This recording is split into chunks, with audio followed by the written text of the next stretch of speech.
하셔서 여러분들은 이제 우리가 기본 과정이나 또 경전 이런 데서 공부를 하시고 한 거와 좀 다르게 사실은 이제 전문 과정은 말 그대로 불교를 조금 체계적으로 공부하는 단계라고 보시면 돼요. 그래서 우리가 이제 배웠던 분들도 또 새로운 내용들을 접하게 되는 경우도 있고, 또 우리가 안다고 해도 이제 그죠? 듣기만 들었지 실제 그것을 내 자신의 어떤 불교적인 개념으로 만드는 데는 조금 우리가 부족하지 않나 싶어요. 그래서 공부를 조금 열심히, 또 모르는 거는 도서관에 가서 좀 자료를 찾고 그렇게 좀 공부하는 모습들이 좀 보여줬으면 좋겠습니다. 자, 오늘은 14쪽 한번 잠깐 세계관에 대해서 조금 설명을 드릴게요. 그래서 이제 불교가 가지고 있는 세계관은 어떠한 세계관이냐? 우리가 이제 다른 종교는 모든 것을 신 중심에서 바라보는 그러한 세계관을 가지고 있죠, 그죠? 신의 창조론부터 시작해서 신이 모든 것을 결정한다라고 하는 신의 결정론적 세계관, 이런 것들을 가지고 있는 반면에 불교의 세계관은 연기론적 세계관이다. 이렇게 먼저 여러분들이 이해를 하셔야 됩니다. 그런데 연기론적 세계관, 이 연기론적 세계관이라는 이제 먼저 개념을 여러분들이 이해하고 그 공부를 시작하셔야 돼요.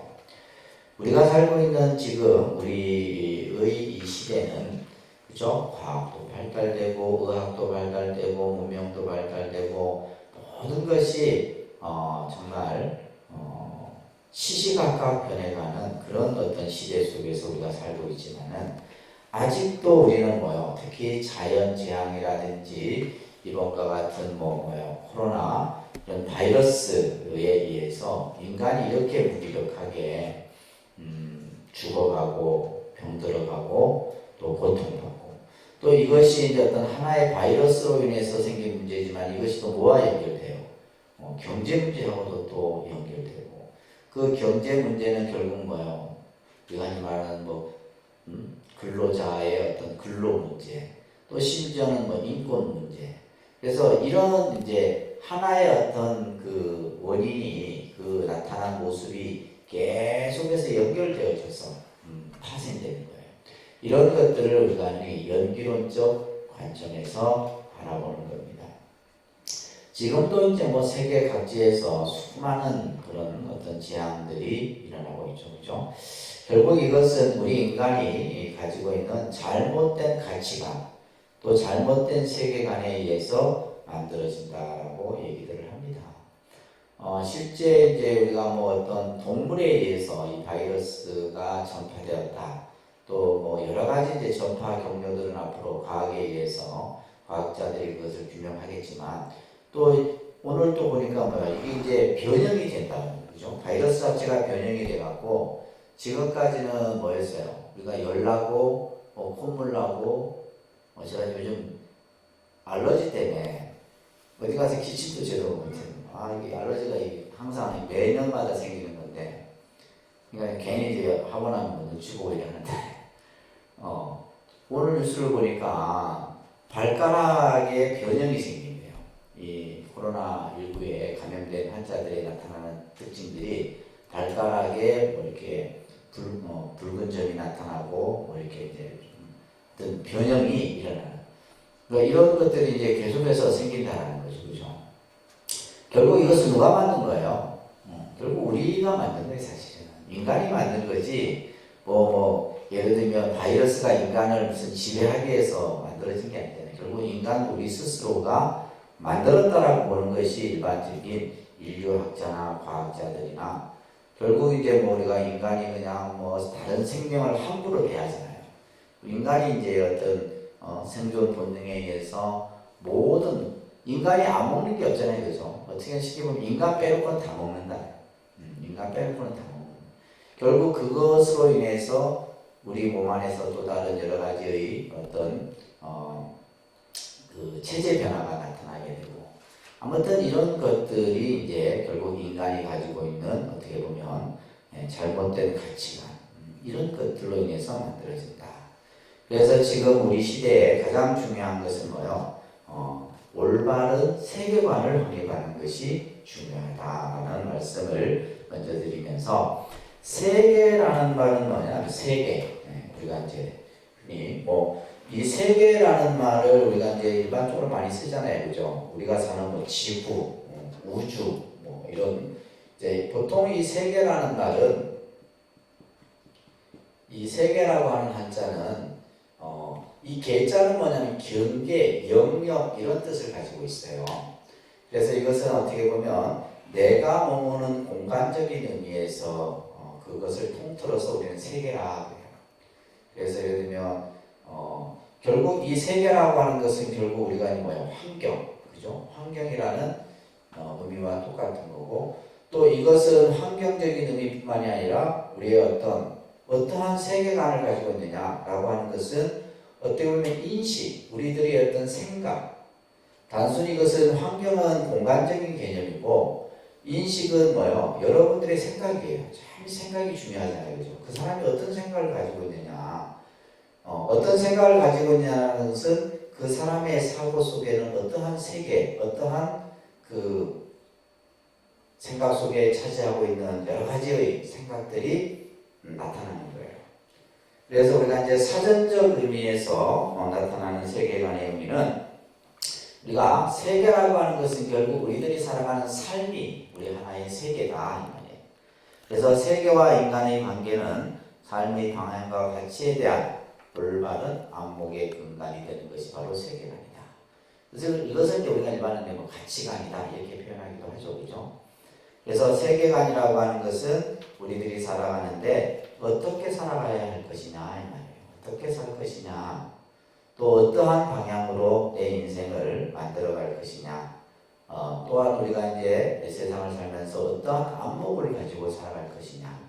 그래서 불교라는 종교는 결국 이것을 우리들에게 가르쳐주는 거예요.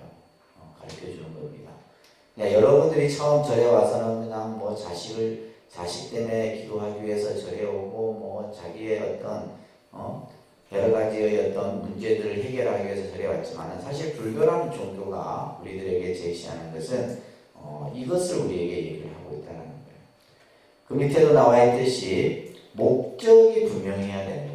목적. 우리가 여행을 갈 때도 내가 어디로 가야겠다라는 목적이 먼저, 그죠? 그 목적을 설정해 두지 않고 가면 계속 방황을 하게 되는 거예요. 그래서 우리가 이제 불교의 목적은 어딥니까? 성불이에요. 그죠? 누가 뭐라 하든 불교의 우리가 최종의 목적은 뭐다? 성불, 깨달음이다라는 거예요.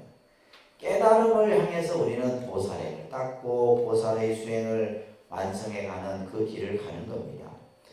그렇기 때문에 그렇게 하기 위해서는 뭐요? 목적지에 대한 뭐요? 방향과 위치, 또 그 길을 가고자 하는 데에 대한 이해와 지식 이런 것들이 필요하다는 거죠.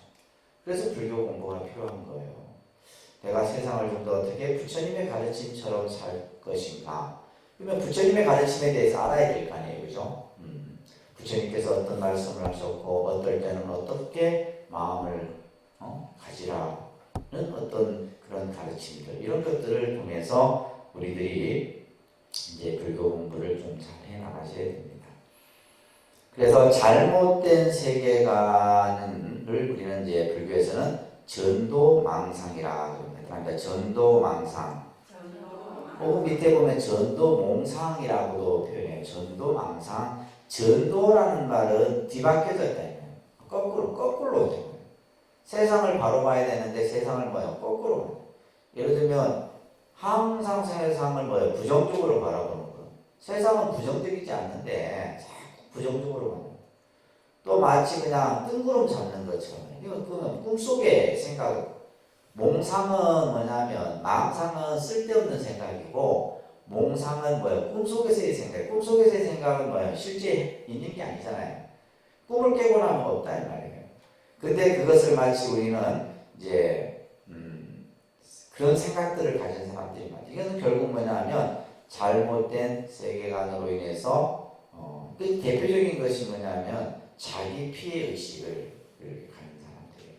그래서 이제 보면 우리가 정신과적으로도 우울증이라든지 또 내지 공황장애라든지 이런 분들이 많이 겪는 증상 중에 하나가 자기 피해의식이에요. 자기 스스로를 뭔가 그냥 떳떳하고 당당하게 이렇게 내세우면 되는데 항상 남과 비교해서 나는 왜 그럴까? 나는 아무것도 못해. 이런 식으로 이제 자기 스스로를 계속해서 상처를 주게 되는 겁니다. 자, 그 밑에 보시면 허망 분별, 전도몽상. 네, 이제 불교에서 많이 쓰는 말이에요. 그죠? 허망하다는 것은 이것은 뭐냐면 헛되고 그릇됐다 이런 말이에요. 헛되고 그릇된 것을 허망이라고 하고 분별은 뭐예요? 이것저것을 나누는 겁니다. 그러니까 허망 분별이라는 것은 여러분들이 예를 들면 자기 생각 속에서 맞아 그게 옳아 틀려 이런 생각들을 전부 뭐라 해요? 허망 분별이라는 거예요. 자기 생각 속에서 이제 이렇다 저렇다 옳다 그러다라고 판단하고 분별하는 거예요. 부처님께서는 이걸 하지 말아라는 거예요. 허망 분별. 또 전도몽상이라는 말. 아까 전도는 뭐다? 거꾸러졌다. 뒤바뀌어졌다. 몽상은 뭐예요? 꿈속의 생각이니까 뭐예요? 쓸데없는 생각이에요. 그래서 이것은 결국 뭐냐면 우리가 불교가 제시하는 무아와 연기의 세계에 대해서 무지, 알지 못해 또 왜곡된 생각들을 가짐으로써 나타나는 모습이 바로 허망분별이요 전도몽상이다. 그래서 우리가 불교를 공부하는 것은 허망분별의 생각을 바로잡고 전도몽상의 쓸데없는 생각을 일으키지 않는 것. 이게 이제 부처님 공부예요. 자, 그래서 연기무아의 세계관의 확립은 불교 수행의 첫걸음이며 신행활동의 근본 생명이다. 그러니까 우리가 이제 불교를 공부한다는 것은 결국 연기, 무아의 세계관을 갖추고 있느냐 없느냐예요. 그죠? 여러분들이 기본 과정에서 뭐 연기라는 말, 무아라는 말 지금까지 수도 없이 뭐 스님들 설법에서도 듣고 하셨는데 아직 이 개념이 정확하게 뭔지를 잘 모른다. 이것을 여러분들이 모든 내 삶에 있어서의 내 삶의 어떤 방향과 가치와 목적은 바로 뭐예요? 연기와 무아를 근본으로 해야 돼요. 이 연기와 무아는 나중에 뭘로 통하느냐면 뭘로 통해요? 공으로 통하는 거예요. 공으로. 그래서 연기, 무아, 공 이게 하나의 세트예요. 세트. 연기, 무아, 공. 그 다음에 이제 이것이 나중에 뭐 반야 사상에서는 반야로도 연결되고. 그래서 불교 개념은 계속 그 하나의 뿌리에서 계속 확대되어져서 설명되어진다는 겁니다. 그래서 연기무아가 연기무아의 세계관. 그래서 우리 불교 신자들은 이 생각을 가지고 있어야 된다는 거예요. 그래서 이 세계가 연기의 존재임을 알아야 된다. 연기. 그죠? 모든 것은 인과 연에 의해서 서로 다 관계되어져 있다.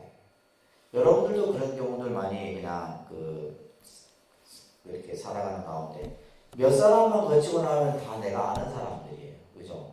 전혀 몰랐던 사람인데 봤더니 뭐 어디 뭐 그냥 서울을 경유해갖고 봤더니 저 경주에 있는 사람을 내가 알게 되고 이런 것들이 보면 우리가 직접적으로 모르는 것 같지만은 우리 천조스님 그 얘기하는 한 7사람만 거치면 아프리카 사람도 다 안다. 7사람만 거치면 아프리카 내가 가본 적도 없는데 어떻게 그 사람을 알아요? 근데 그게 이제 바로 연기예요. 모든 것이 다 모여져 있다? 연결되어져 있는 거예요. 아시겠습니까? 연결되어져 있는데 우리 인간은 그 생각을 못하는 거예요. 내만 최고고 내만 편하면 되고 내만 행복하면 된다. 아니에요. 모든 것이 다 똑같이 연결되어 있다. 그래서 이 세계가 연기의 존재임을 파악하고 이해하고 터득하는 것을 우리가 불교에서는 뭐라 한다? 지혜라 한다. 뭐라 한다고요? 그러니까 지혜로운 삶을 살아라 이 말은 뭐냐면 연기론적 세계관을 가지고 살아라 이 말이에요.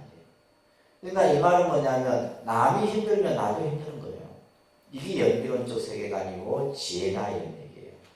남이 옆에 사람이 행복하면 나도 행복한 거고 옆에 사람을 내가 힘들게 하면 그 힘든 것은 나에게 반드시 온다는 거예요. 이게 연기론적 세계예요. 이게 불교가 가지고 있는 가장 중요한 핵심입니다.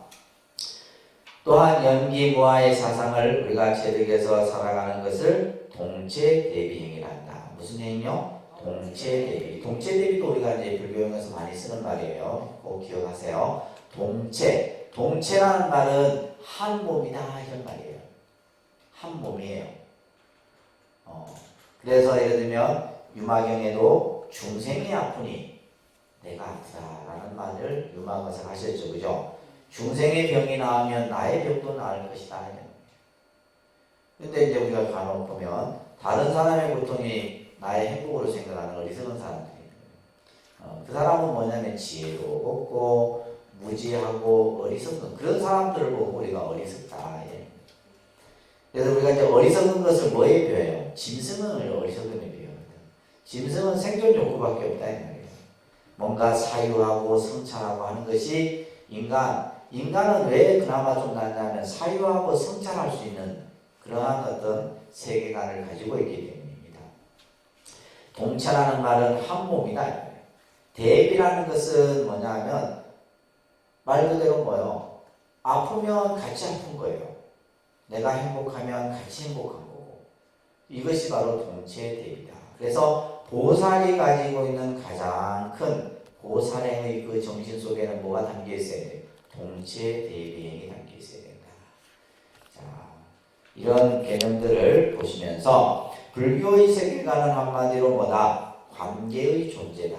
그러니까 불교의 세계관은 관계의 존재다. 관계. 서로 관계를 맺고 있잖아요. 그죠? 관계를 맺고.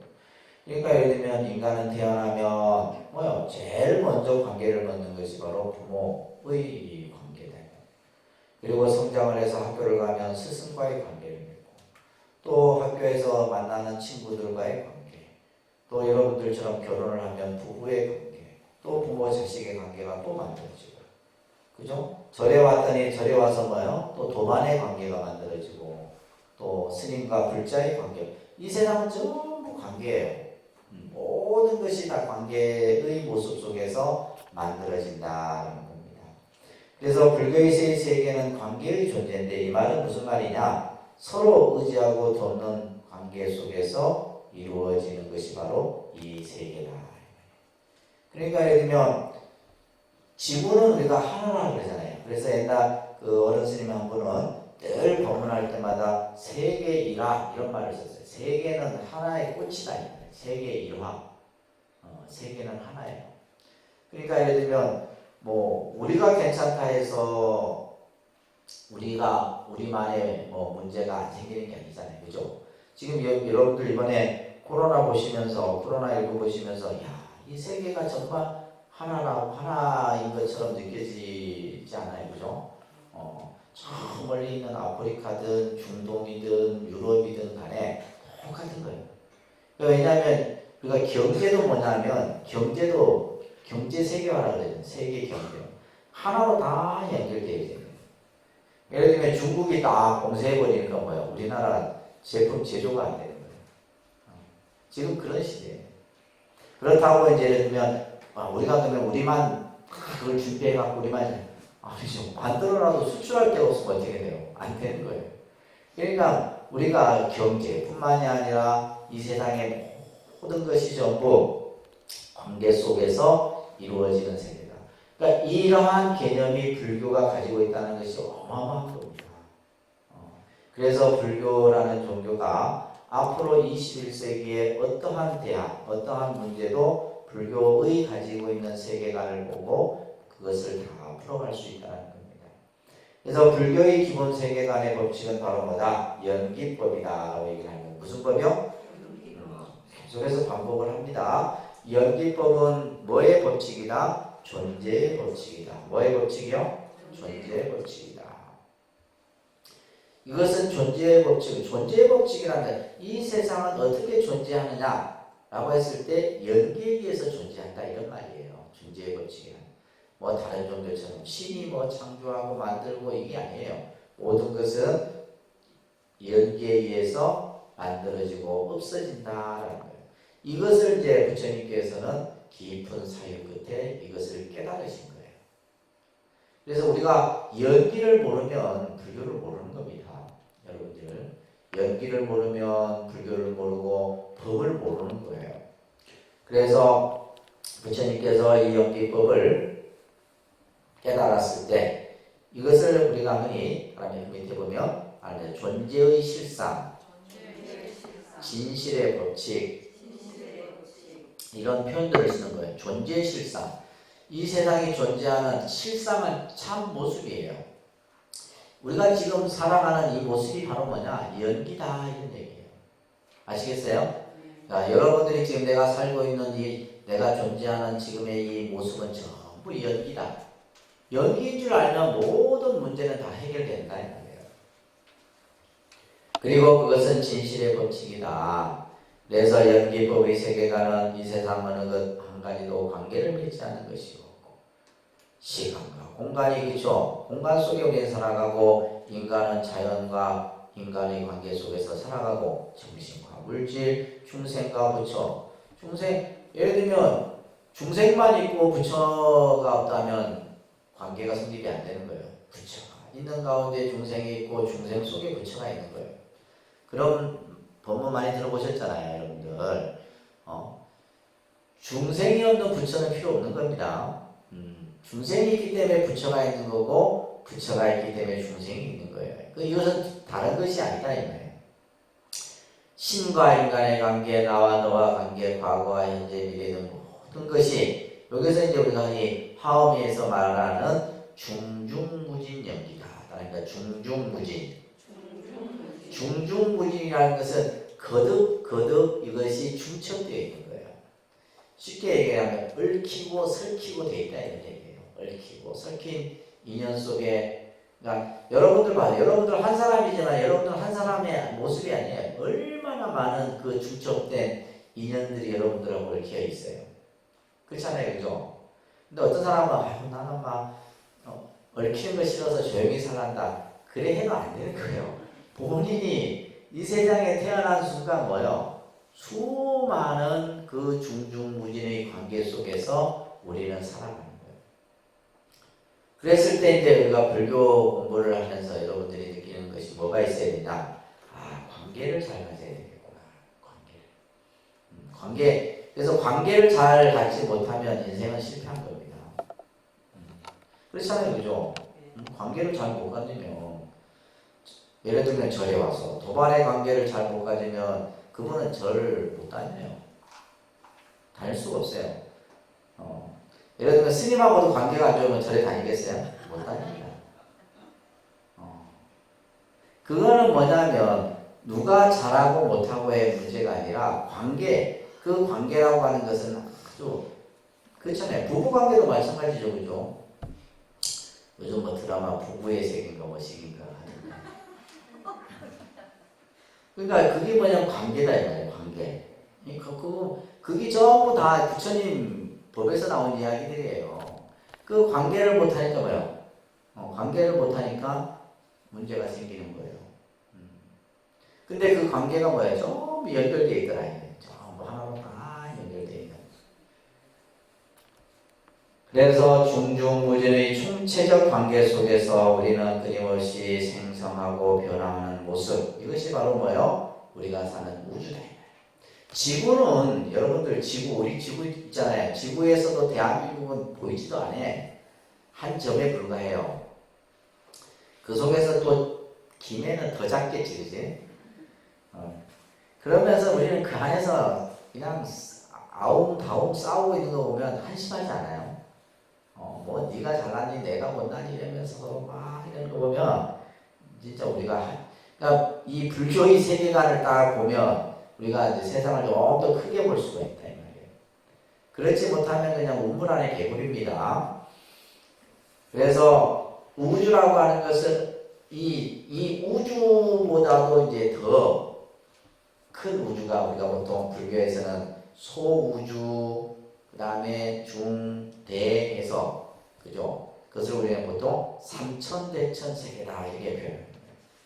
우리가 이런 말 들어보셨죠? 삼천대천세계. 삼천대천세계는 이 세상, 이 우주까지도 통틀어서 다 표현하는 표현이 삼천대천세계 이런 표현이에요. 그래서 이것이 또한 우리들의 삶이다라는 것을 우리가 연기론적 세계관, 불교가 가지고 있는 세계는 무슨 세계? 연기론적 세계다. 자, 그래서 이 연기라고 하는 것은 아까 존재의 법칙이라고 했어요. 존재의 법칙이라는 말은 만들어지고 없어진다 이런 얘기예요. 이것을 우리는 생성소멸이라는 말로 씁니다. 그러니까 생성, 소멸. 그렇죠? 생성은 만들어지는 거고 소멸은 없어지는 거예요. 또 없어졌다 또 다시 만들어지고 그죠? 계속 반복하는 겁니다.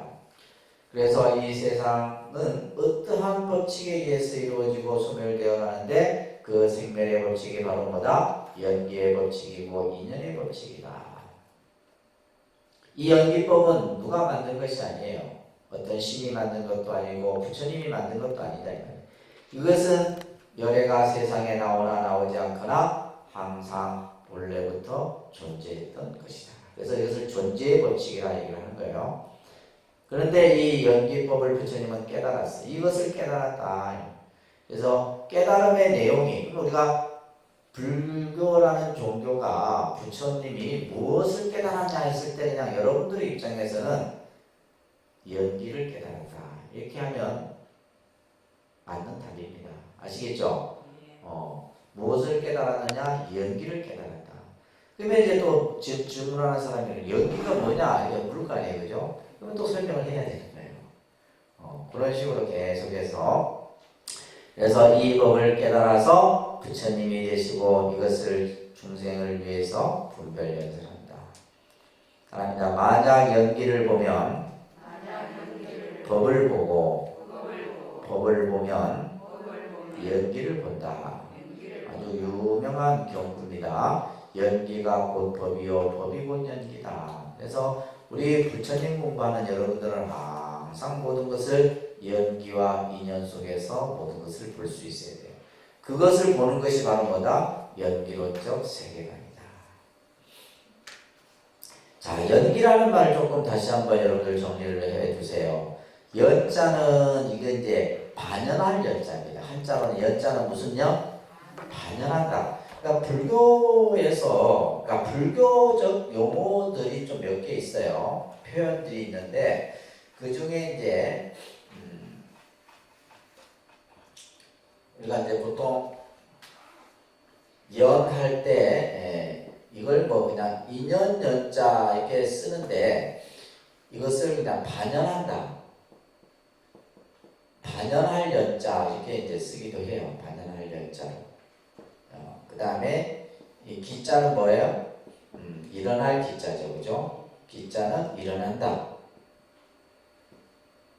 일어날 기자예요. 그래서 반연할 연자, 일어날 기자인데 반연한다는 말이 참 이게 중요한 말이에요.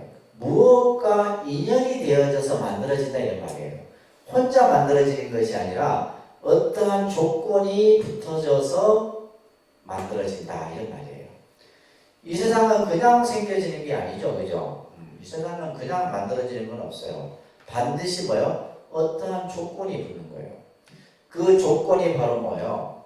그 인. 그것을 인이라는 거예요. 뭘 한다고요? 인. 이것을 이제 우리는 두 단어로 뭐 한다? 인연이다라고 하는 거예요. 근데 우리가 불교에서 쓰는 인연이라는 말은 그냥 우리가 이제 통상적으로 쉽게 쓰지만은 본래 담고 있는 의미는 어떠한 조건에 의해서 뭔가 어우러져서 나타난 거예요. 그래서 사람이 만나는 인연도 그냥 만들어지는 인연이 아닙니다. 뭔가가 계기가 있는 거예요. 그죠? 뭔가가 계기가 있어서 그걸 통해서 만들어져서 어떻게 한다? 생기한다. 기자는 생기. 이것을 이제 한 단어로 하면 인연 생기다 그럽니다. 그러니까 인연 생기. 이렇게 이해하시면 그래서 연기라는 것은 어떠한 원인에 대해서 어우러져서 일어난다. 이렇게 정확하게 여러분들 개념을 이해하셔야 됩니다. 어떠한 원인에 의해서, 뭐에 의해서 만들어지는 거예요. 혼자서 만들어지는 건 없다 이 말이에요. 단독으로 만들어지는 건 없다 이 말이에요. 그래서 모든 존재는 원인과 조건에 의해서 성립된다는 것인데, 이것을 우리는 다른 말로 하면 상의성이다. 연기는 상의성이다. 연기는 상의성이다. 서로 관계되어져 있다. 서로 뭐하고 있다? 관계되어져 있다. 그래서 이 세상은 모든 것이 연기예요. 불교에서는 모든 것은 연기로 봅니다. 연기로 본다는 말은 뭐요? 우리가 다 서로 뭐요? 다 관계되어져 있기 때문에 여러분들이 지금 이 자리에 앉아 계신 거예요. 불교 공부라는 그 인연을 매개체로 해서 지금 여러분들이 오늘 이 시간에 이 공간 안에 앉아 있는 거예요. 그렇잖아요, 그죠? 이게 연기예요. 그래서 그 옆에 보면 한자가 있는데 상의 상관성이다. 이게 한자예요. 그러니까 상의 상관성. 상의는 서로 의지하고 상관은 서로 관련되어 있다. 그래서 우리가 쉽게 하는 얘기가 있잖아요. 옷깃만 스쳐도 500생인연이다. 옷깃만 스쳐도 500생인연이에요. 엄청난 인연이죠, 그죠? 여러분들은 만나면 반갑다고 서로 막 악수도 하고 인사도 하고 하는 그 인연이 지중한 인연인 거예요. 이것을 상의 상관성이라고 설명을 하는 겁니다. 그래서 그 다음 18쪽에 보면 이 세상은 그렇기 때문에 원인 없는 결과 없고 결과에는 반드시 원인이 있다. 이게 이제 불교 공부의 가장 근본이에요. 자, 우리가 예를 들면 괴롭다라고 했을 때 괴로움에는 뭐가 있겠어요? 괴로움에는 뭐가 있어요? 원인이 있을 거 아니에요. 여러분들 괴롭다 했을 때 먼저 내가 뭐 때문에 괴롭지 이걸 생각할 줄 알아야 돼요. 근데 우리는 그걸 생각 안 하고 누구 때문에 내가 괴롭다를 생각하는 거예요. 누구 때문에가 아니에요. 누구 때문에 내가 괴로운 것이 아니라 그것은 하나의 어떻게 보면 원인일 수도 있지만 그 원인이 직접적인 원인은 아니에요. 간접적인 원인이에요. 그래서 우리가 이제 원인에도 보면 직접적인 것이 있고 간접적인 것이 있어요. 직접적인 것이 있고 간접적인 것이 있다. 그런 것들을 우리가 이제 불교 공부를 해서 여러분들이 그 밑에 나와 있죠, 그죠?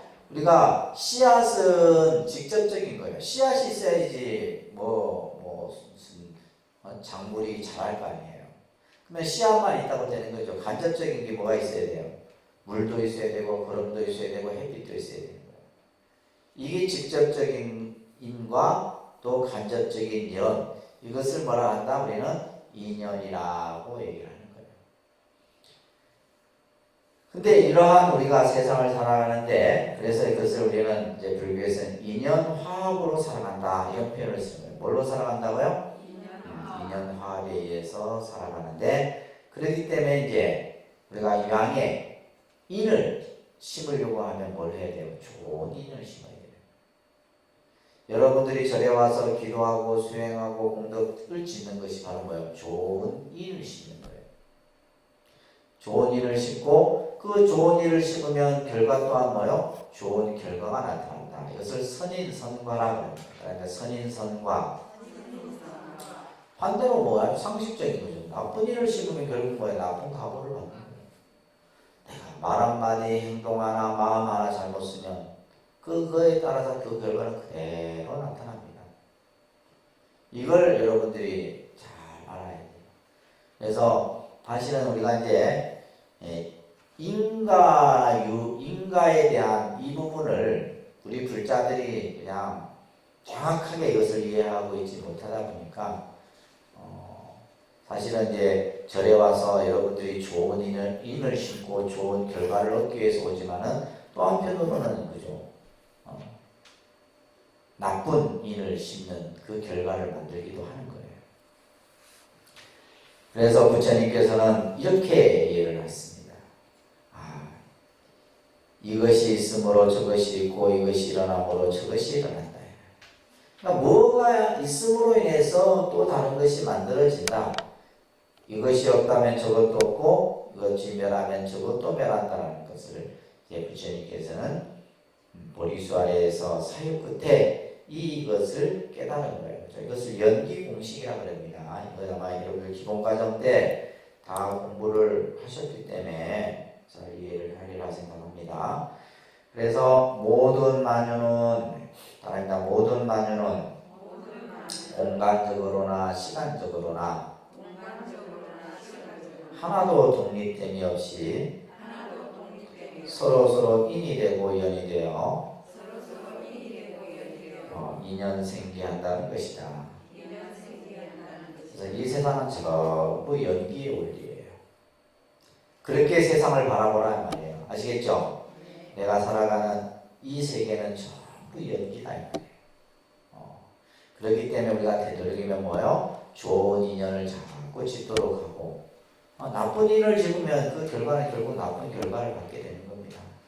이 얼마나 아주 쉽고 간단한 거예요. 근데 왜 다들 불교를 어렵다고 생각해요? 그래서 불교가 가지고 있는 세계는 연기론적 세계관이다라는 것을 여러분들이 잘 이해를 하시기 바랍니다. 자, 한 5분 쉬었다가 2강을 좀 넘어가도록 할게요. 전단에서는 이 부처님의 생애를 좀 되게 강조를 많이 합니다. 여러분들이 기본 과정 때도 공부를 하셨을 텐데, 사실은 이제 이 부처님의 삶에 대해서 여러분들이 정확하게 이해를 하고 계셔야 돼요. 왜냐하면 자, 이걸 먼저 조금 설명을 드리면, 우리가 이제 종교마다 기본적으로 교주가 있죠, 그죠? 그 종교를 설립한, 최초로 설립한 이를 이제 교주라고 합니다. 그죠? 그 다음에 교주의 말씀을 우리가 이제 교법이라 얘기를 해요. 그런데 다른 말로 얘기하면 좀 쉬운 말로 하면 교리 이렇게 얘기를 하는 거예요. 그러고 나서 이제 교주와 그 교법의 가르침을 따르는 이들을 우리는 뭐라 그래요? 교단이라 그럽니다. 이건 다 알고 계시죠? 그러니까 교주, 교법, 교단. 그래서 이것은 뭐 사이비 종교 집단이든 뭐 우리가 오래된 정통 종교든 반드시 이 세 가지를 기본적으로 갖춰야 되는 거죠.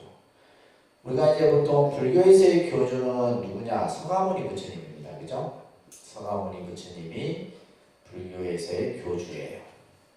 그리고 서가모니 부처님께서 말씀하셨던 이제 49년 동안 설법하셨던 84,000, 그죠? 8만 대장경. 그러니까 이제 대장경. 다른 말로 하면 이제 경전이, 그죠? 교법, 교리가 되게 됐습니다. 그리고 이제 우리가 불교에는 교단이 두 가지로 나눠져 있어요. 그죠? 두 가지로 나눠져 있는데, 하나는 출가 교단, 그리고 제가 교단으로 공개했다.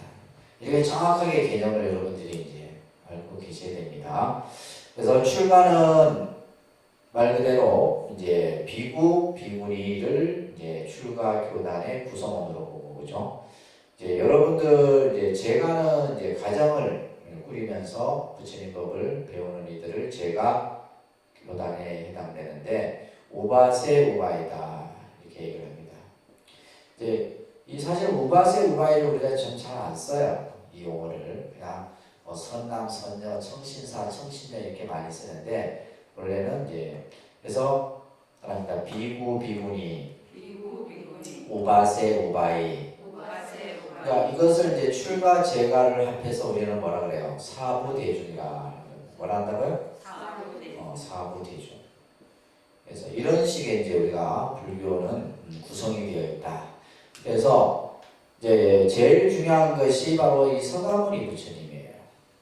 모르겠어요. 여러분들 뭐 절에 다닌지 꽤 오래되신 분도 계시는데 내 마음 속의 부처님은 어떠한 이미지로 여러분들이 각인되어 있는지 모르겠어요.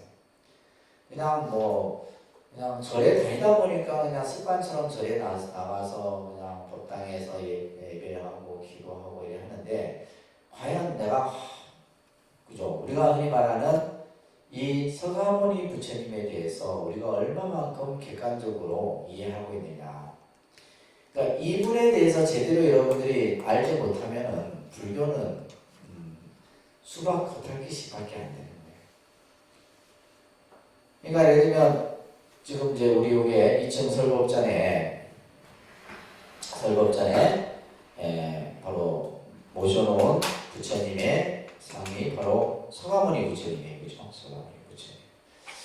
근데 그냥 우리가 그냥 상을 보면서 참 화려하고 뭔가 이렇게 뭐 조각이 잘 됐다 이런 어떤 개념으로 보는 것이 아니라 이 상을 통해서 우리가 정말 서가모니 부처님이 살아온 그 삶의 과정, 또 우리 중생을 향한 그러한 마음들, 이런 것들이 그대로 사실은 투영이 돼야 돼요. 투영이 돼야 되는데 그게 안 되면은 그냥 습관처럼 하는 것밖에 안 되겠죠, 그죠? 안 됩니다. 그래서 우리가 절에 많은 시간 동안에 절에 다니도 이 서가모니 부처님에 대해서 정말 아주 이거는 뭐 수십 번, 수천 번 강조해도 부족한 거죠, 그죠? 그다음에 이제 이 부처님의 말씀을 우리가 이제 공부하는 것이 이제 교법, 교리에 대한 부분이고, 또 이분의 말씀을 통해서 우리는 뭐요? 출가는 출가의 길로, 또 제가는 제가자로서의 부처님의 가르침을 행하는 것. 이게 이제 기본 틀이에요, 기본 틀. 아시겠죠? 네. 이 기본 틀을 가지고 여러분들이 이제 하나하나 불교를 공부해 나가신다라고 보시면 됩니다.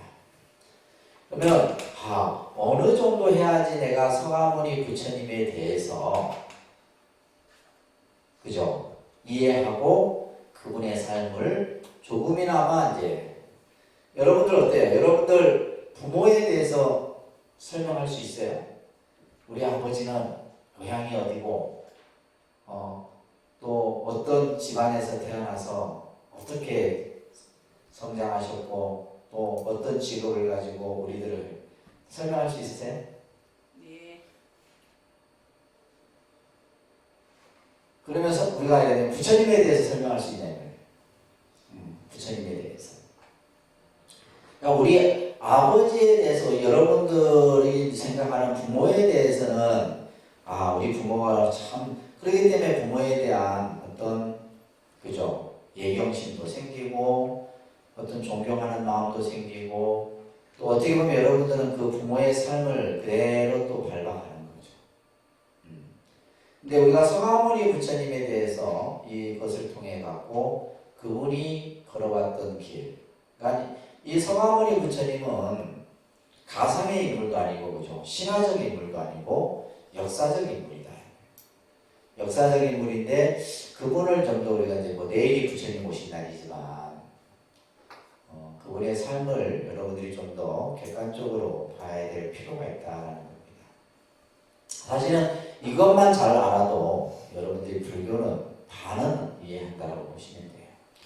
자, 우리가 이제 서가모니 부처님의 그 걸어온 삶의 모습들을 공부하기 전에 먼저 중요한 것은 이 세 가지의 개념을 먼저 이해를 잘 하셔야 돼요. 첫째는 뭐냐면 부처님의 생애는 부처님은 80의 삶을 사셨죠. 그죠? 80의 삶을 사셨는데 그 80의 삶 속에서 이 부처님의 그 행적은 굉장히 방대합니다. 자, 그러기 위해서 이제 우리는 먼저 이 부처님의 생애 속에는 신화, 이것을 설화라 하는데 이런 어떤 신화적 요소가 이것을 먼저 이해를 좀 해야 돼요.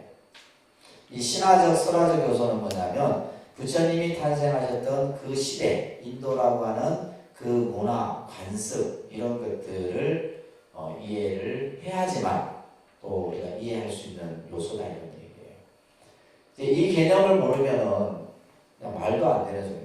그러니까 우리나라도 보면 뭐 단군신화, 그죠? 주몽신화.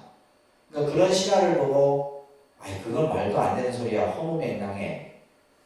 뭐 혁거세 우리가 예를 들면 우리나라 신화 중에 보면 알에서 이렇게 그죠? 산생하는 이런 이야기들이 많은데 그런 것들을 그냥 허무맹랑하다 그냥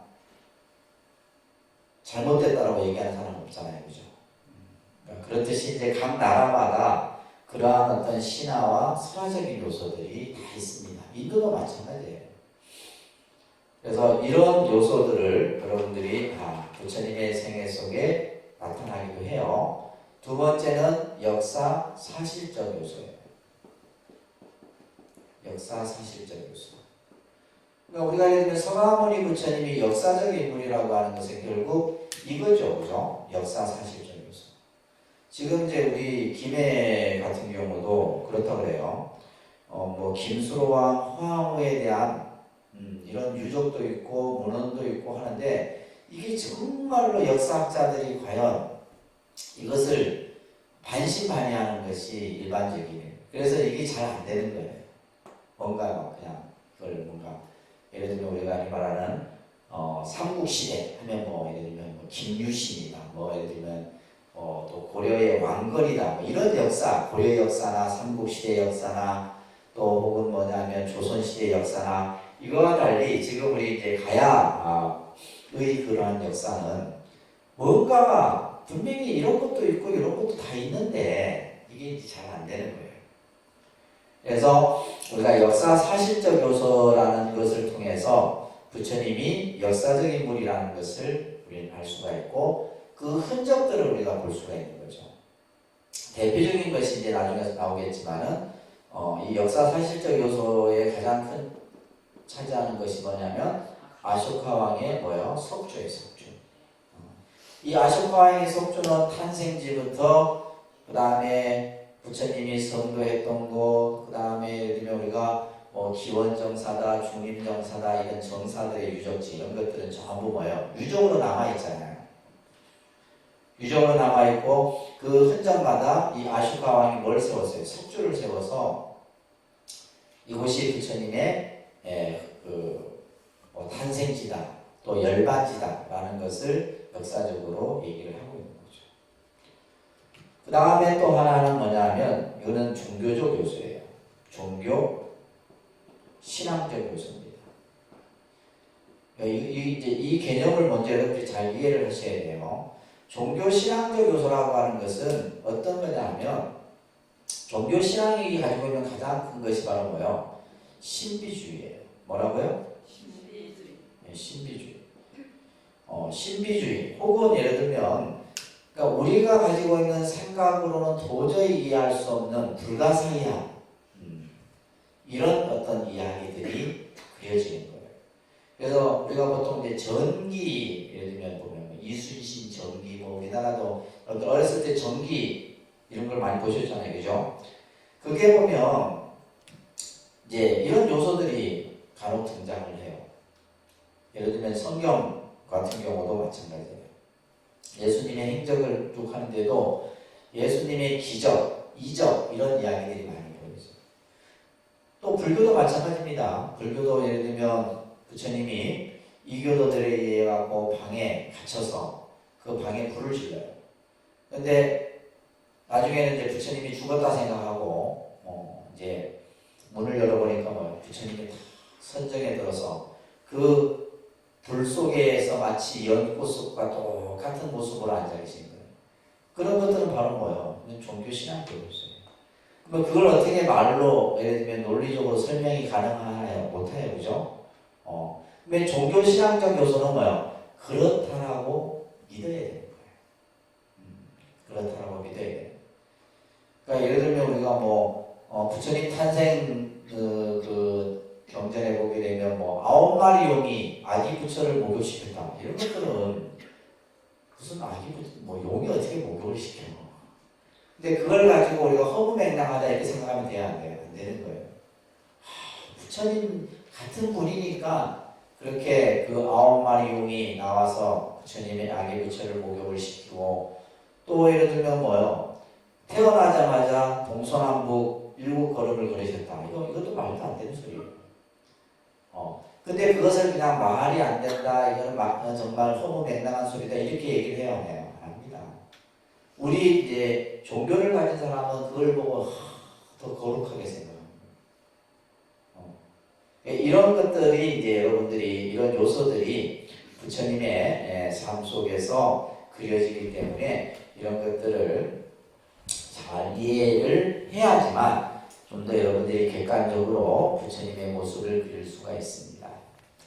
자, 교재 한번 보시면 20페이지에 나는 일체에 뛰어나고 일체를 안하니 나와 같은 자는 없으며 이 세상에서 나와 비교할 자도 없다. 나는 일체를 이긴 승자요 일체를 아는 지자이니라. 자, 우리가 이제 이 부처님은 보통 명사입니다. 고유 명사의 개념이 아니고 보통 명사다 보니까 이 부처라고 하는 이 말은 누구에게나 다 붙일 수 있는 말이죠, 그죠? 자, 지금 이제 교재에도 이렇게 돼 있죠. 붓다. 그다음에 붓다. 그러니까 이제 붓다 이것을 이제 중국인들은 뭐라 했어요? 불타 이렇게 불타. 한자로 쓰면 이렇게 씁니다. 불타 이렇게 표현합니다.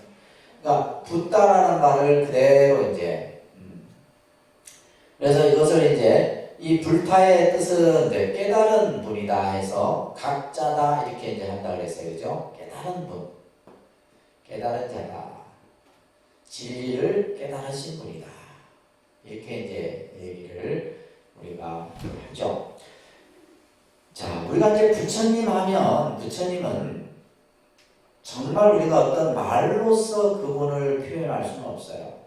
그렇기 때문에 부처님을 찬탄하는 그러한 표현들이 많이 나오는데 지금 이 자바환경에서 나오는 이 구절도 마찬가지입니다. 일체에 뛰어나고 일체를 한다. 그러니까 우리가 이제 서양 종교 같은 경우는 뭐예요? 그들이 항상 쓰는 수식어에 뭐가 있어요?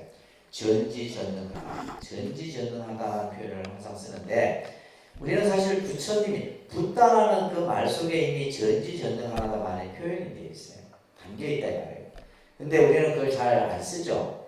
우리는 그냥 서가모니 부처님. 근데 이제 조금 이제 신앙생활을 하면서 여러분들이 이제 기도를 하거나 할 때 부처님에게 발언을 할 때 우주에 충만하사 이 계신 곳 없으시고 항상 자비와 지혜로서 중생을 그죠? 늘 구워 살펴주시는 부처님이시요. 그러니까 그럴 때 우리는 이제 이런 수식어를 좀 예를 들면 이 세상에서 가장 존귀하시고 가장 위대하시고 일체를 다 아는 분이신 부처님이시요. 이런 표현들을 여러분들이 사실 자유자재로 쓸 수 있어야 돼요. 근데 그런 훈련들이 안 돼 있잖아요, 여러분들. 그죠? 다 여러분들은 뭐냐면 책에 박혀있는 틀에 박혀있는 틀을 못 벗어나. 그래서 그거는 왜 안 되냐 하면 부처님에 대해서 사실 내가 모르기 때문이에요. 내가 쓸 수 있는 다양한 표현들. 그래서 일체를 이긴 승자요 일체를 아는 지자이신 부처님. 뭐 이런 표현들이 그냥 자유자재로 응용이 될 수 있어야 되는 거예요. 그래서 부처님은 모든 것을 이긴 승자. 그죠? 그래서 법구경에도 보면 천만의 적을 이기기보다 자기 자신을 이긴 자가 가장 위대한 승리자다 이런 표현들이 나와요. 그래서 부처님은 일체 모든 말을 다 항복시킨 승자요 일체를 아는 또 지자다. 이 세상에서 가장 위대한 지혜로운 분이다. 그래서 부처님을 우리가 표현할 때 성인 가운데 성인이시오. 따라합니다. 성인 가운데 성인이시고 마음법 가운데 마음법이신 마음법 가운데 제일이신 마음법 가운데 제일이신 부처님. 그래서 부처님을 표현할 때 성인 중에 가장 위대한 성인이 바로 부처다. 또한 일체의 모든 진리를 얘기하는 분들 중에 가장 위대한 신분이 바로 부처님이다. 그래서 밑에 보시면 따릅니다. 부처라고 했을 때는 여기서의 부처는 이걸 얘기하는 겁니다. 이 불이라고 하는 것은 어떤 의미냐면 부처하고 부처님은 다르죠. 부처하고 부처님은 다릅니다. 이거 정확하게 여러분들이 이해하셔야 돼요. 부처는 이거는 깨달음이에요. 깨달음. 부처는 뭐다? 그래서 우리가 이 불이라고 하는 것은 깨달음이에요. 깨달음. 부처님 했을 때는 이제 뭐요? 이거는 이제 깨달으신 분 이란 말이에요. 그래서 이제 우리가 부처님 이렇게 하죠. 예를 들면 부처 하면 좀 뭔가 어감이 그렇죠. 부처하고 부처님하고. 그래서 어느 스님은 부처님을 부처라 이러면 되게 몰랐어요. 부처하고 부처님은 다릅니다. 그래서 부처는 깨달음을 얘기하는 거고 부처님은 깨달으신 분을 얘기하는 거예요. 그래서 여기서 부처는 과거, 현재, 미래의 모든 것을 밝은 지혜로 알아. 닦아야 할 것은 이미 다 닦고 끊어야 할 것은 이미 끊었다. 그러므로 그 이름을 부처라 한다. 그러니까 여기서 말하는 이제 부처라고 하는 것은 깨달음이에요. 깨달음. 깨달음이라고 하는 것은 지혜고 번뇌를 다 소멸한 상태를 깨달음이라. 그래서 끊어야 될 것 다 끊고 알아야 할 것을 이미 다 완성된 그 자체를 부처라고 그 완성됨을 이루신 분을 우리는 뭐라 한다? 부처님이라 얘기를 하는 거예요. 서가모니 부처님은 역사적인 분이고 불교를 창시한 교조다. 그죠? 그렇기 때문에 우리가 불교의 부처님의 생애를 이해하는 것은 불교 공부의 시작이고 또 가장 중요한 우리 불자의 자세다. 그래서 이러한 부처님의 삶과 관련된 이야기들이 어디에서 나오느냐 하면 가장 이제 많이 나오는 것이 이제 본생담이라고 하는 이제 책이 있어요. 자타카라고 합니다. 그래서 본생담이 뭐지? 자타카가 뭐지? 하면 서점에 가서 도서관에 가서 한번 보세요. 본생담 자타카에 대한 내용이 있는 책들이 많습니다. 여기에는 주로 이제 부처님의 전생에 대한 그런 이제 설화들이 많이 있어요. 그래서 이 본생담 자타카는 주로 저희가 이제 그 초등학생들, 어린아이들한테 이제 이야기를 할 때 이 본문을 가지고 이 내용을 가지고 많이 합니다. 그리고 비유담이라는 것이 또 있는데 이것은 부처님이 서가모니 부처님 이전에 부처님이 이전에도 또 뭐예요? 부처였다 이 말이에요.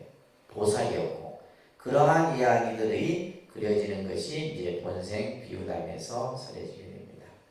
여러분들은 이제 기본 과정을 공부하셨다는 전제하에 지금 이게 강의가 지금 설해지는 겁니다. 그래서 기본적으로 여러분들이 불교 4대 성지는 그죠? 알고 계셔야 돼요. 외우셔야 됩니다. 신천지가 왜 신천지입니까? 그 사람들은 다 외워요. 다 외운다.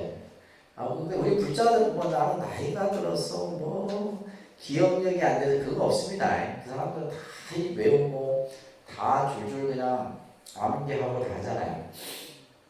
자, 우리가 이제 부처님의 탄생지를 문미동산이라 하고 깨달음의 장소를 뭐라 하고 부다가야라 하고 설법지를 녹야원이라 하고 열반지를 쿠시라고 해요. 나중에 여러분들 이제 포교사 시험 보려면 이런 거 시험 나옵니다. 그래갖고 쭉 이렇게 해놔. 그래갖고 틀린 곳은 틀리게 연결된 곳은 이렇게 시험 나중에 초등학교 시험 문제로 나옵니다. 그죠? 그래서 이런 것들은 기본 상식으로 여러분들이 자, 근데 여기에서 중요한 것은 그 밑에 내용이에요. 부처님의 탄생은 뭘 의미한다? 인간의 존엄과 그 다음에 자아중심의 세계관, 연기론적 세계관, 또 생명의 가치 이런 것들을 의미하는 것이 바로 부처님의 탄생이에요. 그러니까 우리가 이제 탄생을 왜 중요하게 얘기냐면 내일이 부처님 오신 날인데 그죠? 탄생이 왜 중요하게 생각해요? 사실은 우리가 이제 불교는 보면 탄생, 출가, 성도, 열반 이게 기본이잖아요, 그죠? 그러니까 탄생, 출가, 성도, 열반 이게 이제 부처님의 가장 기본적인 우리 이제 모습이에요. 탄생하시고 출가하시고 그죠? 그 다음에 성도하시고 열반하시고. 자, 이걸 머릿속에 항상 가지고 계셔야 돼요. 탄생, 출가, 성도, 열반. 자, 이 탄생이라고 하는 것은 뭐예요? 탄생, 부처님의 탄생, 우리가 이제 생명의 탄생은 아주 축복하고 가치 있는 거잖아요. 그런데 부처님이 이 세상에 태어나셨다라고 하는 것은, 이것은 어떻게 보면 불교라는 종교가, 아직까지 불교라는 종교가 만들어지기 전이죠. 그렇지만은 불교라는 종교의 어떻게 보면 시발점이 되는 거예요. 불교라는 종교가, 그러니까 불교는 어디에서 이제 만들어져요? 이 성도에서 사실은 만들어집니다. 이제 성도에서 부처님이 이제 성도하시고 초전 법륜에서 삼보가 성립이 되게 되고 이런 이제 이야기들이 나오잖아요, 그죠? 그래서 불교라는 종교의 어떻게 보면 시발점이에요. 이 세상에 지금까지는 뭐였어요? 모든 것이 신이 중심인, 신이 모든 것을 창조하고, 인도라는 나라는 범천이라고 하는 브라만 신이 이 세상을 창조했다라고 이 사람들은 믿고 있죠, 그죠? 브라만. 지금도 마찬가지입니다. 이 브라만, 범천. 그래서 이제 우리가 인도는 힌두교가 지금의 이제 중심인데, 힌두교가 바로 뭐냐면 신이에요, 신. 힌두교라는 종교는 수많은 신들, 그 중에서는 브라만, 비슈누 신, 파괴신, 창조신, 이런 엄청나게 많은 신들을 숭배를 하는데, 바로 이 신을 중심으로 했던 그 당시에 불교라는 종교가 탄생함으로 인해서, 그죠? 전 세계에 어마어마한 많은 영향을 끼치게 되는 거예요. 그래서 부처님이 탄생하셨을 때 천상천하 유아독존 일체계고 아당한지라는 말을 외치셨잖아요, 그죠? 이것은 바로 뭐냐? 불교가 가지고 있는, 불교라는 종교가 가지고 있는 가치와 이념을 선포했던 거예요. 무슨 아기가 태어나자마자 어떻게 동서남북을 외쳤어요? 그것은 상징이에요. 불교라는 종교는 어떠한 가치와 어떠한 이념을 가진 종교라는 것을 우리들에게 제시하는 거예요.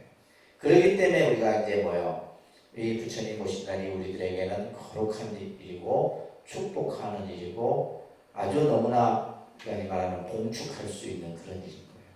그러니까 불교라는 종교가 가지고 있는 이 가치와 이념을 처음 우리들에게 제시한 거죠. 그리고 나서 출가하시고 성도하시고, 그죠? 열반의 길로 가시게 되는데, 그 중에서도 이제 이 출가도 사실 중요하죠. 예를 들면 시다르타 태자가, 왕자가 출가를 하지 않았다면 불교라는 종교가 또 만들어질 수 없었을 건데, 출가도 참 중요하죠. 그 다음에 깨달음이에요, 깨달음. 성도, 그죠? 성도. 사실은 탄생보다도 이 성도도 굉장히 중요한 의미예요. 그래서 성도의 깨달음이라고 하는 것은 불교의 궁극적 목적이며 하나의 상징이다. 그래서 부처님께서는 누구나 다 나와 같이 깨달음을 얻을 수 있다라고 하는 이것을 우리들에게 보여주셨고, 그리고 이제 깨달음을 얻고 나서 처음으로 우리들에게 법을 설한 거예요. 그래서 부처님께서 그 초전 법륜에서 어떤 말씀을 하세요? 중생들의 이익과 행복을 위하여 자 이제 전도의 길로 떠나라. 그죠? 그래서 불교의 핵심 가치는 뭐냐면 중생들 모든 생명의 이익과 행복을 위한 종교가 바로 불교다라는 거예요. 모든 사람들의 이익과 행복을 위한 그 가치를 가지고 있는 거죠. 그래서 초전 법륜에서는 누구나가 괴로움에서 벗어날 수 있는 이 말씀을 사성제라든지, 그죠? 또 삼법인 이런 말씀들을 하셨고, 그러다가 마지막 열반에서 끊임없이 수행정진함으로 우리 중생들이 어떻게 살아야 하는가를 보여주신 모습이 열반에서 되어집니다. 자, 보세요. 부처님은 길에서 탄생하시죠. 눈비리 동산에.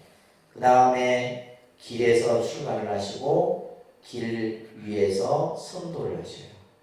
그리고 길에서 오비구를 만나고 제도하시고 그 이후에 마지막 열반지인 쿠시나가라도 길 위에서 열반해. 그래서 이제 불교를 연구하는 학자들이 이제 그런 표현들을 보냈어요. 부처님은 어떤 분이냐? 한 평생을 중생을 위해서 사신 분이다. 우리들을 위해 사신 분이다. 길 위에서 탄생하시고 길 위에서 출가하시고 길 위에서 수행하시고 길 위에서 성도하시고 49년간 길 위에서 중생을 위해 법을 설하시다가 마지막 길 위에서 열반에 드신 분이다. 이런 이제 표현을 하는 학자들도 있습니다. 자, 그러면 부처님이 태어날 당시에 인도는 어떠한 시대적인 상황을 나중에 여러분들 이제 인도 불교사도 공부를 좀 하셔야 돼요. 그 인도 불교사도 하셔야 되고 중국 불교사도 하셔야 되고 한국 불교사도 하셔야 돼요. 근데 이제 원래는 그런 것들이 이제 한 학기별로 해야지 이제 제대로 하는데 여러분들은 원체 능력자라서 그냥 2시간에 다 끝난다. 그러니까 이게 무슨 공부야? 내가 하면서도 이래야만 최소한 한 4년은 해야지 뭐 졸업을 시키는가 했는데 그래서 수박 겉핥기식인 거예요. 인도는 지금으로부터 6,000년 전 인도는 문명의 발생지죠. 우리가 여기다는 인더스 문명, 인더스 문명이 발생된 곳이에요. 그래서 이 문명이 발생됐다라고 하는 것은 이미 수천 년 전에 뭐요? 사람들이 사는 그 모습이 달랐다라는 거예요. 그래서 예를 들면 이 문명 발생지 유적지에 가보면 예를 들면 빨래터도 있고 목욕탕도 있고 뭔가 이렇게 화장실도 있고 그러니까 사는 주거 환경 또 그들이 사는 어떤 사고 방식 이런 것들이 달랐다는 거죠. 그러다가 기원전 15세기경에 이 아리안이라는 민족이 있는데 지금의 인도는 아리안이 대부분 차지를 합니다. 근데 원래 인도인들은 드라비다라고 하는 종족이 있어요. 드라비다라고 하는 종족이 인도에서 원래 틀을 잡고 살았는데 이 아리안들이 이제 인도를 침입하면서 인도를 지배하게 돼요. 그러면서 이 아리안들이 이제 어떤 신앙을 했냐면 태양, 번개, 바람, 물 이런 어떤 자연 현상들을 신격하고 이것은 우리나라 민족도 그죠? 불교나 이런 고등 종교가 들어오기 전에는 뭐요? 자연 신앙을 숭배했었어요. 그러니까 모든 어떻게 보면 세계가 비슷해요. 인도든 유럽이든 뭐든 다. 그래서 제일 먼저 했던 신앙의 형태는 자연 숭배 신앙입니다. 그래서 그 신에게 제사를 지내는 이러한 종교 생활을 하게 되는데 그래서 이 아리안족들이 인도를 지배하면서 했던 그 지배를 강화하기 위해서 만들었던 것이 이제 여러분들 알고 있는 카스트 제도예요. 카스트 제도 들어보셨죠? 그러니까 카스트 제도. 자꾸 말을 해야지 눈으로 봐갖고는 듣고 나면 잊어버립니다. 말로 하면 그나마 머릿속에 5분 이상은 지속이 됩니다. 카스트 제도예요. 카스트 제도. 그래서 실제 이 카스트 제도는 이 아리안족이 인도를 지배하면서 그 지배력을 강화시키기 위해서 만든 제도예요. 이건 여러분들 꼭 기억하셔야 됩니다. 카스트 제도. 그래서 제일 첫 번째 계급이 바라문이에요. 바라문. 따릅니다. 바라문. 바라문은 이 사람들은 뭐냐면 제사장입니다. 제사장. 그러니까 지금 봐보세요. 이러한 자연을 숭배하면서 그죠? 어떤 신이나 이들에게 제사를 주관했던 이들이 바라문 계급이에요. 그래서 최상위 계급입니다. 그 다음에 이제 두 번째가 왕족 계급이죠. 그죠? 그래서 이것을 크샤트리아라고 합니다. 그러니까 크샤트리아. 자꾸 발음을 하셔야 돼요. 크샤트리아라는 계급이에요. 이거는 왕족, 무사, 왕족 계급이에요. 왕족 계급. 왕족 계급입니다. 그러니까 우리가 생각했을 때 왕이 제일 위인 것 같지만은 고대의 어떤 사회에서는 제사를 지내는 사람이 더 위였어요. 종교 의식을 하고 하는 사람들. 그래서 이제 왕족 계급이 크샤트리아. 세 번째는 바이샤라고 합니다. 그러니까 바이샤. 다 인도 이제 말이에요. 그러니까 바이샤는 이거는 평민이죠. 평민. 무슨 계급이요? 평민 계급이에요. 그다음에 마지막 이제 천민 계급을 수드라라고 합니다. 수드라. 이것은 이제 천민 계급이에요. 그래서 바라문, 크샤트리아, 바이샤, 수드라. 그래서 이게 이제 사성 계급인데 이 아리안족들이 이제 이 드라비다족을 몰아내고 자신들이 이제 영토를 지배하면서 이제 이들은 뭘 생각했냐면 아까 얘기했듯이 범천 하늘의 신이 이 세상을 창조했다라고 보는 거예요. 하늘의 신. 하늘의 신인 범천이 창조했다.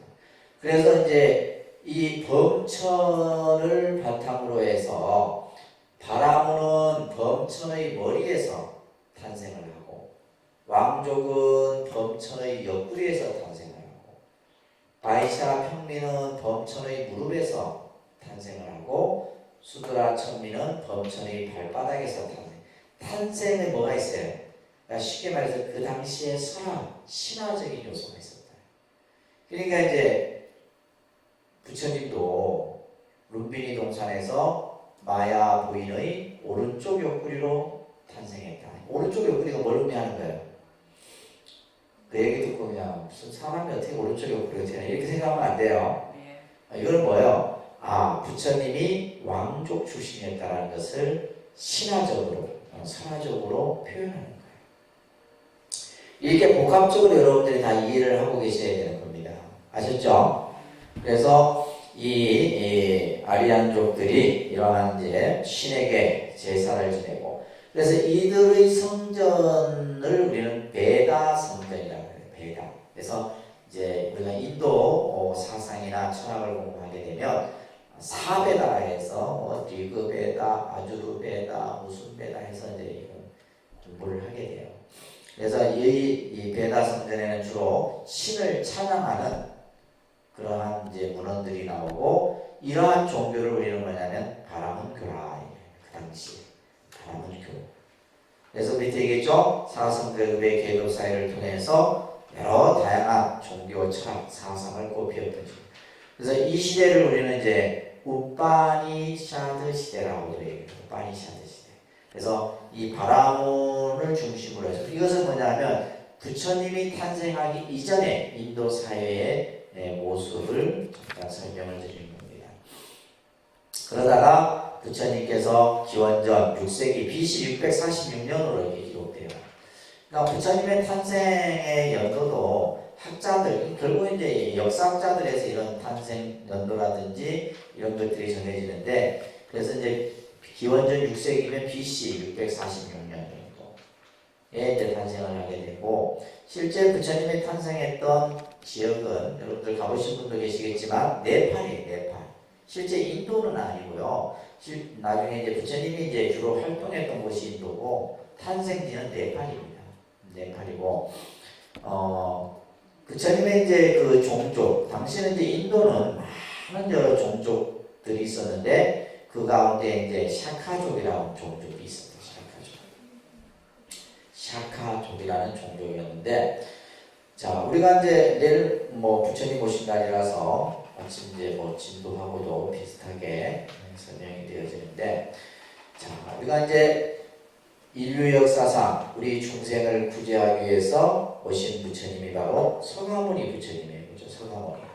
그래서 실제 이제 이 샤카라고 하는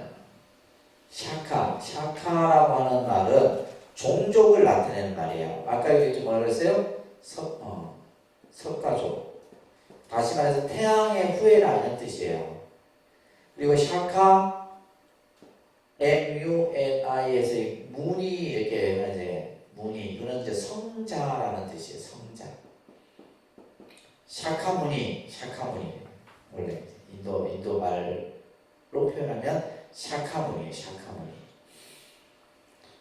근데 이 샤카무니를 중국 사람들은 어떻게 이제 또 그죠 표현했어요. 한자로 쓰면 이렇게 씁니다. 뭐 제가 그냥 그릴게요. 석가 이렇게 해서 석가. 그러니까 이 석가라는 한자는 뭐예요? 샤카라는 것을 그대로 이제 중국 사람들이 그냥 번역을 한 거예요. 그래서 이것을 가지고 해석을 하면 안 됩니다. 해석이 안 돼요. 그냥 샤카를 그냥 중국 사람들은 뭐로 석가 이렇게 합니다. 근데 우리가 봐서 석가, 우리나라 한글식 발음은 석가 이렇게 하면 기역과 기역이 충돌을 하죠. 그러면 이 앞에 기역은 떨어져 나가요. 이게 뭐 문법상 이런 게 있다 그래요. 그래서 우리가 석가모니를 안 하지 않고 서가모니를 하는 거예요.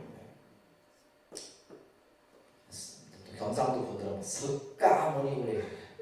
서가모니 이렇게 부드럽게 하는 거예요. 아시겠죠? 그래서 이게 이제 모니도 이렇게 한자로 쓰는 거예요. 그래서 서가모니 불 이렇게 이제 하는 거죠. 서가모니 불. 그래서 이 서가모니 부처님의 뜻은 샤카족의 성자다 이런 뜻이에요. 샤카족의 성자이신 부처님이에요. 그래서 우리가 이제 기도할 때도 이제 서가모니불 하는데 그 뜻은 샤카족의 성자이신 부처님이다. 이런 어원을 가지고 있다는 걸 이제 말씀을 드리고, 자 그래서 이제 부처님이 탄생을 하시게 됩니다. 이제 여러분들이 부처님의 생애는 이 전체 8개의 그림으로 이해를 하시면 가장 이해하기가 편합니다. 그래서 처음 이제 나타나는 장면이 도솔레이상이에요. 그러니까 도솔레이상, 비랑강생상, 사문유관상, 유성출가상, 설산수도상, 수화항마상, 요것정법상, 쌍림열반상. 자, 이 8개의 장면들을 하나하나 꼭 기억을 하셔야 돼요. 그래서 요거는 다음 시간에 이제